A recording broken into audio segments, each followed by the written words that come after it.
जनवरी जुमे के दिन का ये वीलॉग है। अल्लाह ताला पाकिस्तान पर अपना रहम व करम करे, आपका जुमा मुबारक करे।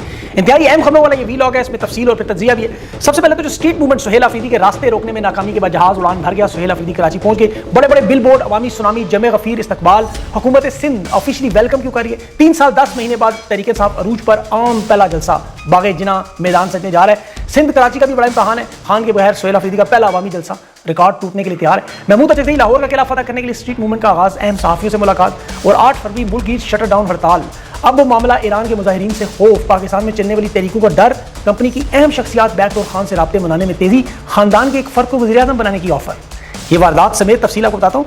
ईरान के जो एहतजाजी मुजाहिरे उनकी भी हकीकत आपके सामने रखनी है। और इन तीनों ममालिक में बदलती सूरत हाल, ईरानी सफीर को पाकिस्तान में खतरा, रजीम चेंज ऑपरेशन अगर कामयाब हुआ ईरान में तो उसका असरात क्या होंगे।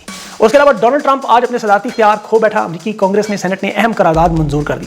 ट्रंप शदीद मुश्किल में, टैरिफ पॉलिसी भी अमरीकी सुप्रीम कोर्ट पहुंच गई, आज भी इसका केस का फैसला है। और मरियम नवाज की पंजाब में मुंह की खानी पड़ी अहम तरमीम, पटवारी ग्रुप वापस, वो जो जमीन का मामला है। लाहौर DHA पे भी अफसरान की गिरफ्तारी हुई, दरख्त काटे जा रहे हैं। और इन सारी तफसील से बात करें, लेकिन आज चुके जुम्मा है और सुहेल अफरीदी कराची में सियासी मुहिम का आगाज कर चुके हैं। फ्लाइट उनकी लेट करवाई गई, जैसे महमूद अचकज़ई को आपने कल देखा, नामालूम तंग करते रहे, लेकिन फिर इरादे नजर आए कि इन्हें बाई रोड भी जाना पड़ा तो पहुंच जाएंगे, तो फिर जाने की इजाजत दी।